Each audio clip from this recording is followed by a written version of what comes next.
San Francisco, February 1972.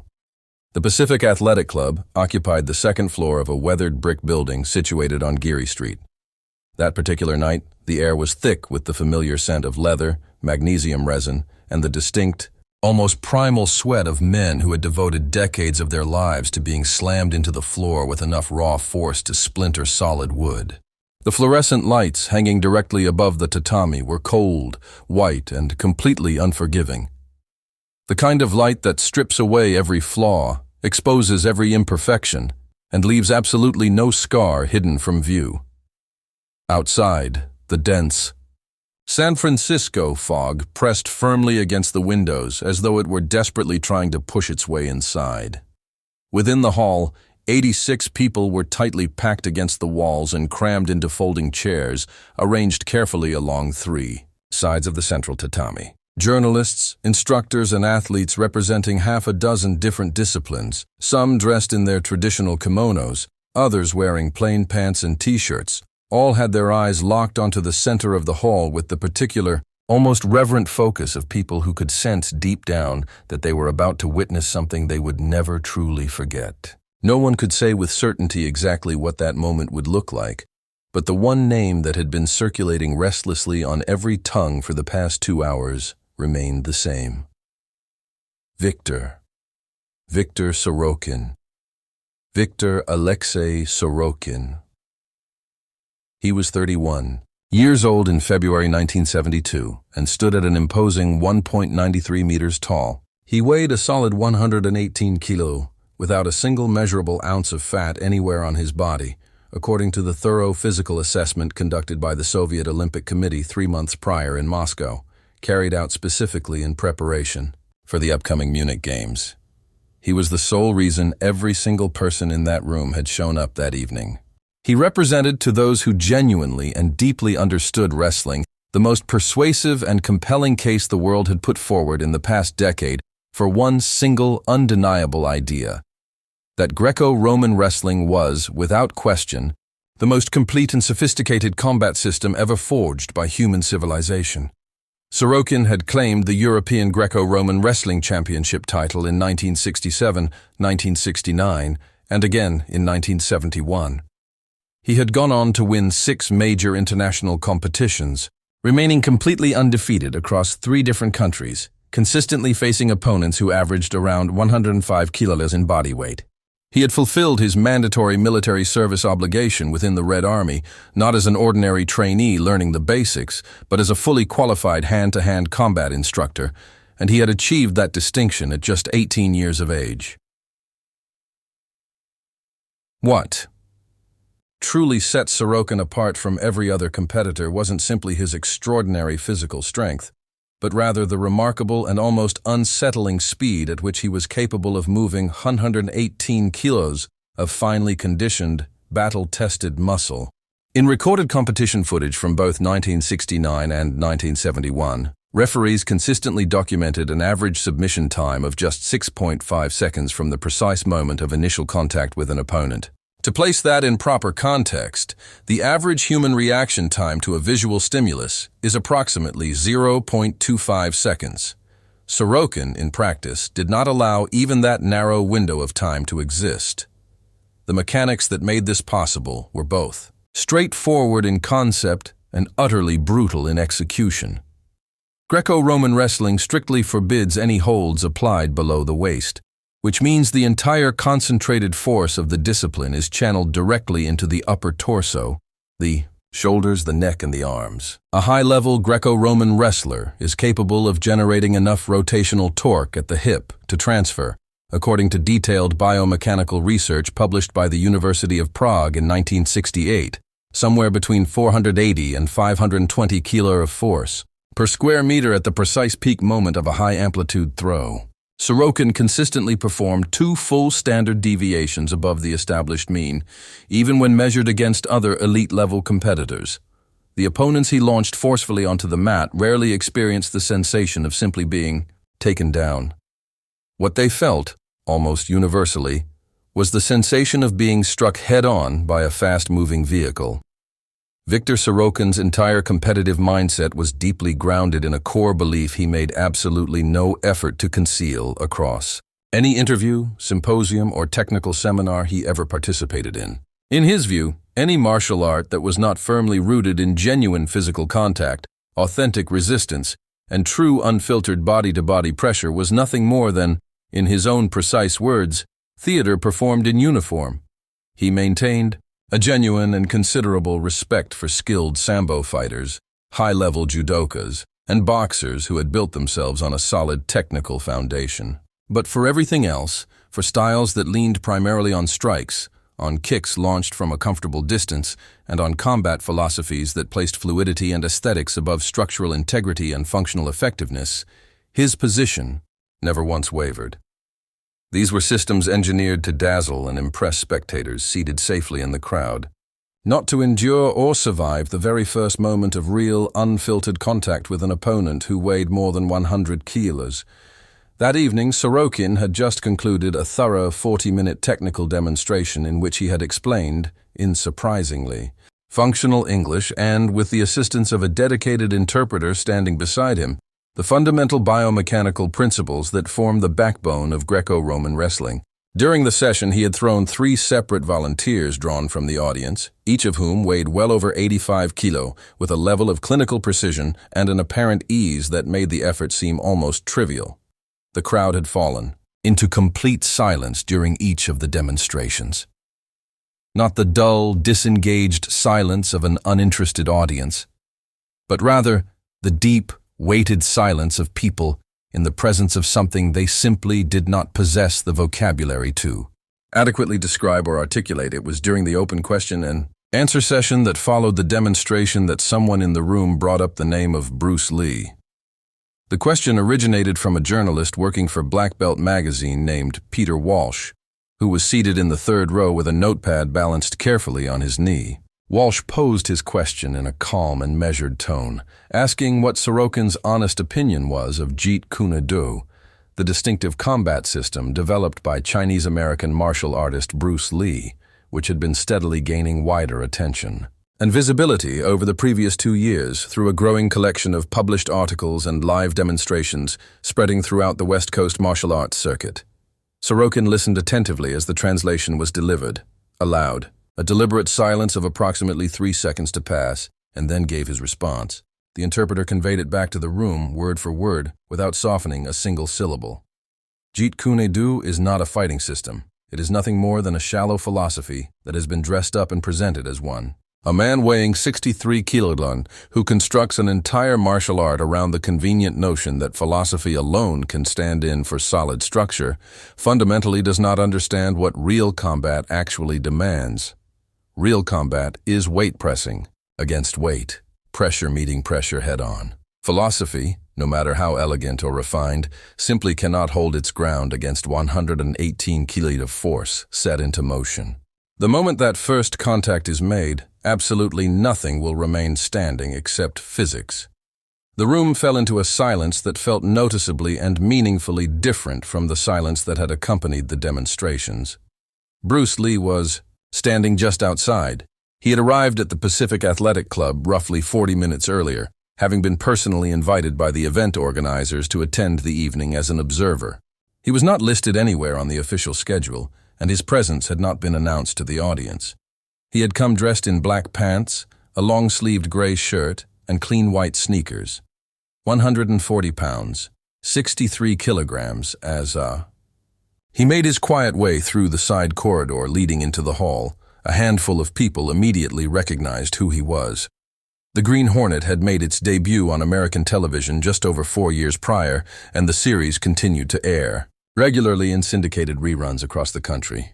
But in that specific room, on that specific night, among those 86 individuals who possessed a genuine and practiced understanding of martial arts, recognizing Bruce Lee carried a meaning that went well beyond fame or television.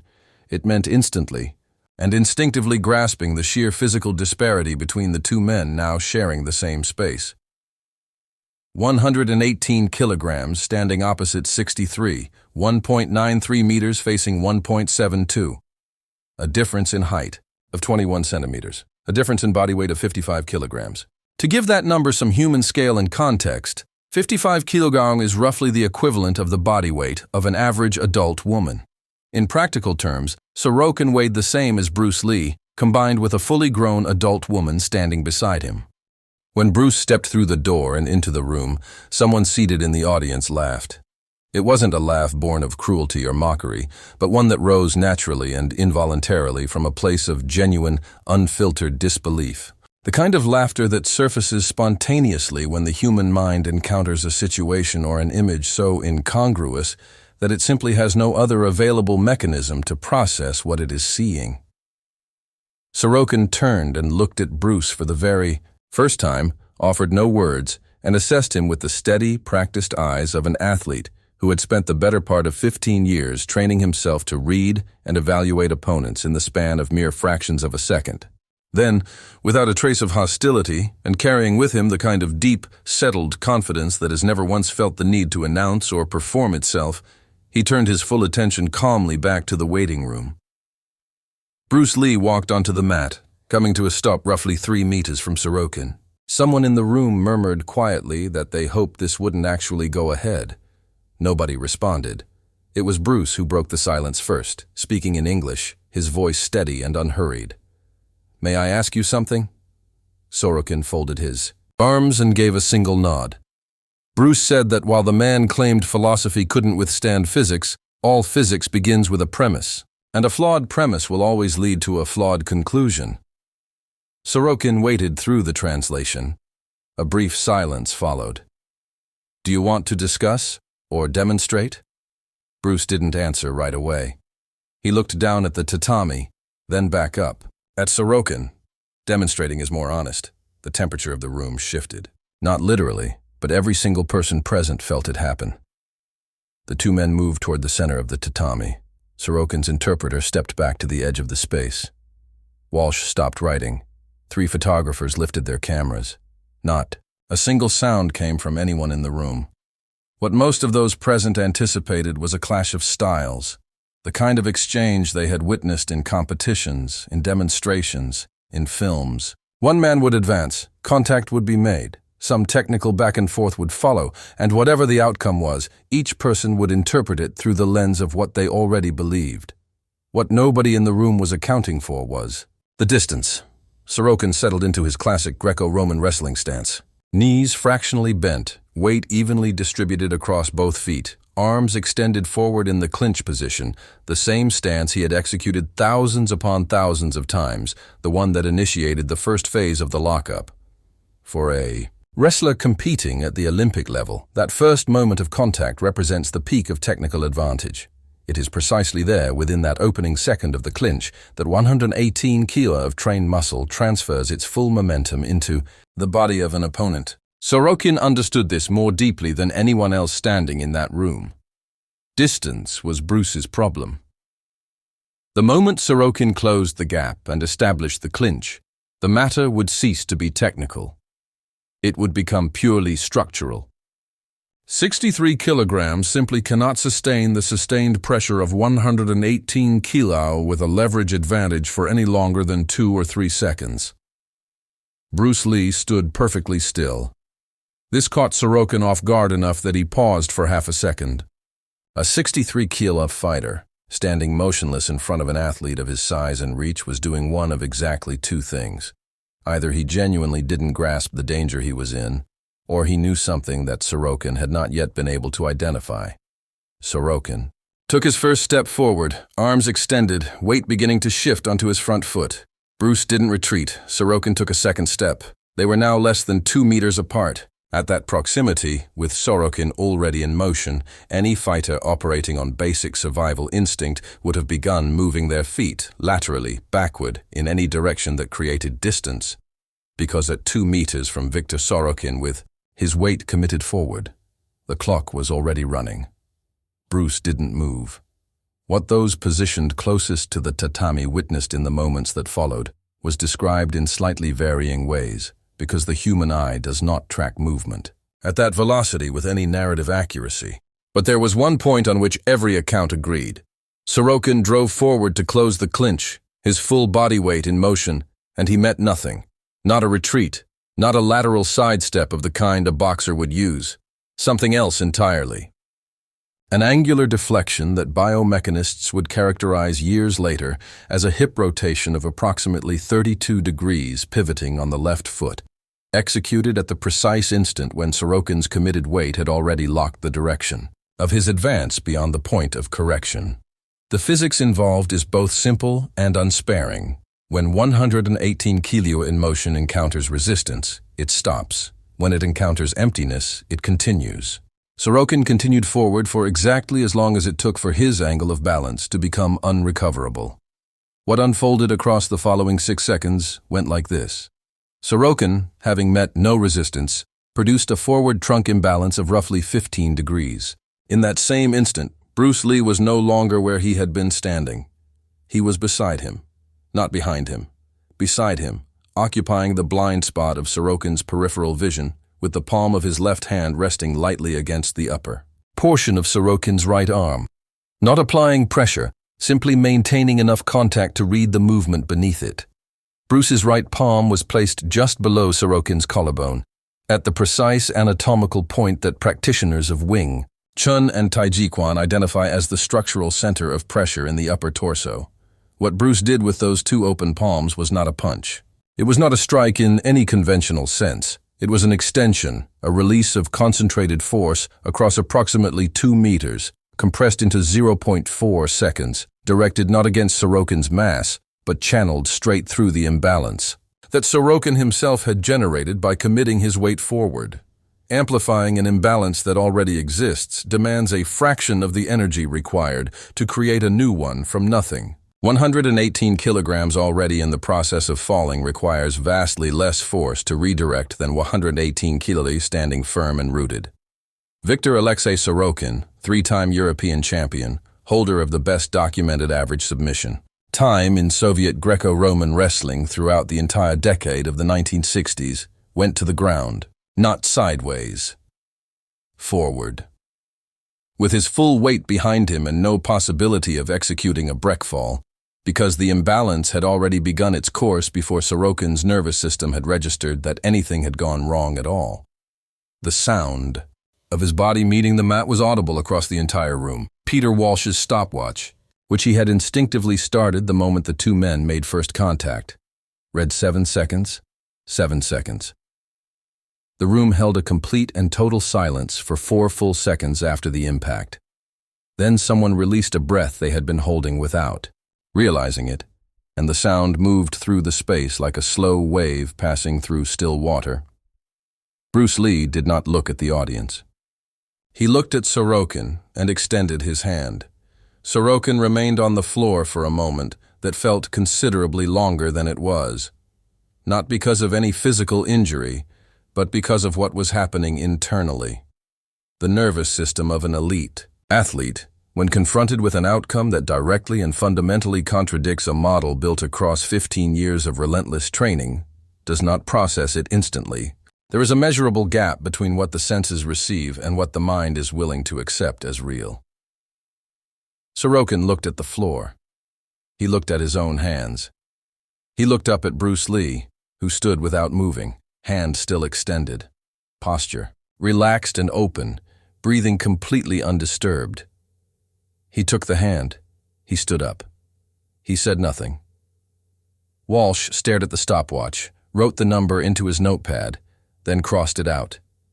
He wrote it again, as though the act of repetition might confirm what he was looking at. 7 seconds. No one in the room called for a rematch. No one reached immediately for a technical explanation. The silence that settled over the space carried within it a quality of respect that required no words to convey. The respect of people who understood enough of what they had just seen to know that they needed time before they would be ready to speak about it. Sorokin's interpreter stood at the edge of the tatami, closed notepad held in both hands. One of the instructors present, Kendi Amamoto, who had been teaching judo in Japantown since 1964, rose slowly from his chair and bowed his head for 3 deliberate seconds. He said nothing. He sat back down. Bruce Lee walked to the edge of the mat, lifted a towel from a nearby chair, wiped his hands calmly, and sat down. Sorokin remained standing in the center of the mat for a moment longer, then made his way to the edge and retrieved his own towel. He sat in the chair beside his interpreter.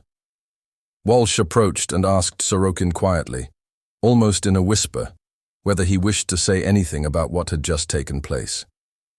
Sorokin was silent for long enough that Walsh had begun to accept there would be no reply. Then he spoke, in English, without waiting for the interpreter. "I got the premise wrong." Walsh asked, "Which premise?" "That philosophy isn't physics." 3 years later, in 1975, Viktor Sorokin sat down for an extensive interview with the Soviet sports publication Sovietsky Sport in Moscow during a technical clinic he was conducting for military instructors. The interview was partially rendered into English by Black Belt magazine the following year, in 1976. It is within that translation that we find the most thorough and revealing account Sorokin ever gave of that night in San Francisco. What he said is worth reading slowly and without rushing past a single word. "For 15 years I trained around a single central principle. Mass and structure overcome the system. That is true. It is a physical law. What I had never understood is that the word system does not mean what I believed it meant. I thought a system was a collection of techniques. What Bruce Lee had constructed was not a collection of techniques. It was a principle of reading movement. Not of resisting movement, of reading it. I advanced with 118 kilos towards 63, and he made no attempt to become a wall. He became an angle. You cannot fight an angle. You can only recognize it after it has already worked," Sorokin continued. "I had called Jeet Kune Do cheap philosophy. What I had failed to grasp is that all physics originates from a philosophical premise. The premise of Greco-Roman wrestling is that structure overcomes flow. The premise of what Bruce Lee had developed is that flow encounters no resistance where there is no structure present to resist it. Both premises are correct, but only one of them is invisible to the opponent, and what is invisible cannot be neutralized." He carried this distinction forward for the remainder of his career, not as a source of shame or humiliation, but as one of the most instructive lessons he had ever been given. Whenever a student arrived in his training hall carrying the firm conviction that strength and physical mass were sufficient answers to any situation, Sorokin would recount what had taken place in San Francisco, without dramatization, with the measured precision of an engineer describing a structural failure he had come to understand through the most direct and personal means available. The students always arrived at the same question. How had a man weighing 63 kilograms managed to do what he did? Sorokin always gave the same answer. He did nothing. I did everything. He simply chose not to be standing in the path when I arrived. Jeet Kune Do, as Bruce Lee developed and refined it throughout the 1960s and into the early 1970s, was never a martial style in any conventional sense of the term. It was, as he described in notes published after his death, a mode of combat without a fixed mode. The animating idea was never the accumulation of techniques. It was the steady, deliberate elimination of everything unnecessary until only what genuinely functioned remained. Bruce called this honest absorption. You take in what proves useful from any system, discard what does not serve a real purpose, and what survives that process becomes entirely your own. The encounter with Sorokin illustrated that principle in a way that no lecture, no seminar, and no demonstration could have replicated. A system built entirely upon resistance, upon structure, mass, and direct forward pressure finds its natural and inevitable boundary when it meets a principle that does not resist at all, but simply redirects. Not because redirection is categorically superior to resistance in every situation, but because the moment 118 kilograms of body weight commit fully to a single direction, the energy invested in generating that movement cannot be recalled. It exists. It travels somewhere. The only remaining question is where. Bruce Lee had said something, at some point during those years, in one of his private lessons in Chinatown, Los Angeles, that one of the students present in that room recalled clearly many decades later. Water does not fight the rock. Water finds the path the rock does not occupy. Given enough time, the rock changes shape. Water remains water. On that tatami in San Francisco, there was not enough time for the rock to change its shape. There were 7 seconds, And in those 7 seconds, the water moved precisely to where the rock was not. Viktor Sorokin traveled to Munich in September 1972 and claimed the bronze medal at the Olympic Games in the over 100 kg category. He made no public mention of San Francisco during the Games. He returned to the Soviet Union, continued training, and continued teaching. Bruce Lee died in Hong Kong in July 1973 at the age of 32. When the news reached Moscow, Sorokin was in the middle of a training session. A colleague came through the door carrying a newspaper. Sorokin read the headline. He said nothing. He continued training. At the close of the session, as the students were filing out of the room, he said one thing. Only one thing. No one present fully grasped the weight of it in that moment. The fastest man I ever encountered was not fast because he moved quickly. He was fast because he was already in the correct position before I had even decided to move. There is a meaningful difference between speed and anticipation. Speed is a physical attribute. It can be measured, trained, and compared. Anticipation is a quality of reading. It does not begin in the muscle. It begins in observation. The athlete who reads an opponent's movement before that movement has even begun is not necessarily moving faster. They are simply paying closer attention. Bruce Lee spent his entire working life arguing that genuine combat does not begin at the moment bodies make contact. It begins considerably earlier. It begins the instant a person decides they already know what is about to happen. Sorokin had decided he knew. He 118 kilograms against 63. The physics were self-evident. The conclusion appeared obvious. And it was precisely that certainty, not any absence of strength, not any deficit of technique, not any lack of accumulated experience, that brought him to the ground in 7 seconds. The most costly trap a human being can construct for themselves is not their own weakness.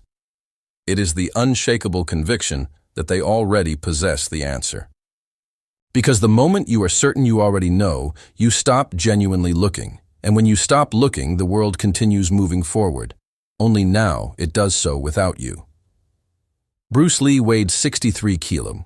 Sorokin weighed 118. The distance between them that night was not a matter of weight or height or the decades of competition experience accumulated between them.